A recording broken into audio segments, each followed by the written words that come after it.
Lavalin കേസിൽ മുഖ്യമന്ത്രി പിണറായി വിജയൻ അടക്കമുള്ളവരെ വെറുതെ വിട്ടതിനെതിരെ സിബിഐ നൽകിയ റിവിഷൻ ഹർജി ഹൈക്കോടതി ഇന്ന് പരിഗണിക്കും. ജസ്റ്റിസ് പി ഉബൈദിന്റെ ബെഞ്ചാണ് കേസ് പരിഗണിക്കുന്നത്.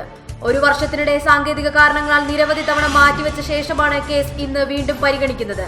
ജനുവരി 9 കേസ് പരിഗണിച്ചപ്പോൾ ആരോഗ്യ കാരണങ്ങളാൽ കോടതിയിൽ ഹാജരാകാനാവില്ലെന്ന് പിണറായിയുടെ അഭിഭാഷകൻ അറിയിക്കുകയായിരുന്നു.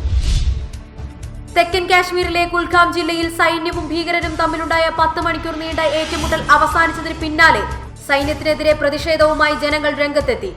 ഏറ്റുമുട്ടലിൽ 2 സൈനികരും 4 ഭീകരരും ഒരു നാട്ടുകാരനും കൊല്ലപ്പെട്ടിരുന്നു.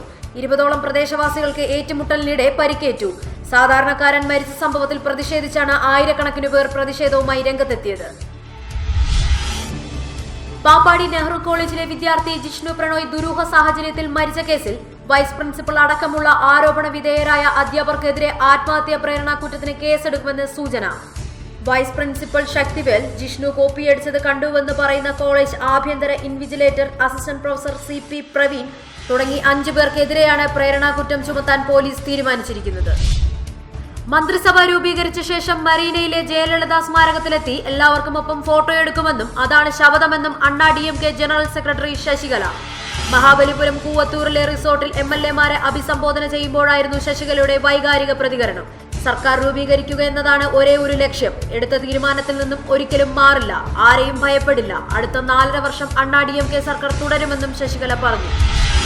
പാമ്പാടി നെഹ്റു കോളേജിൽ വിവിധ സംഘടനകളുടെ നേതൃത്വത്തിൽ ഇന്നു മുതൽ പ്രക്ഷോഭം ആരംഭിക്കും. വിദ്യാർത്ഥി കൂട്ടായ്മയായ നെഹ്റു കോളേജ് സ്റ്റുഡൻസ് അസോസിയേഷന്റെ നേതൃത്വത്തിലാണ് സമരം. ഒത്തുതീർപ്പ് ചർച്ചകൾ നടക്കുന്നതിന് പിന്നാലെ പരീക്ഷാ കേന്ദ്രം തലേന്ന് രാത്രി മാറ്റിയും വിദ്യാർത്ഥിനികളെ ഹോസ്റ്റലിൽ നിന്ന് ഇറക്കിവിട്ടും മാനേജ്മെന്റ് പ്രതികാര നടപടികൾ തുടരുന്ന സാഹചര്യത്തിലാണ് സമരത്തിലേക്ക് പോകാൻ വിദ്യാർത്ഥി സംഘടനകളെ പ്രേരിപ്പിച്ചത്.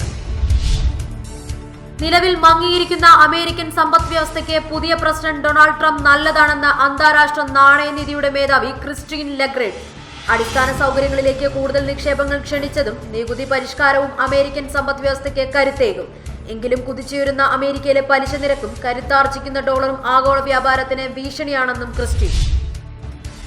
കാഴ്ച പരിമിതരുടെ 2020 ലോകകപ്പിൽ ഇന്ത്യ വീണ്ടും ചാമ്പ്യന്മാർ. ചിന്നസ്വാമി സ്റ്റേഡിയത്തിൽ നടന്ന ഫൈനലിൽ പാകിസ്ഥാനെ 9 വിക്കറ്റിനാണ് ഇന്ത്യ തകർത്തത്.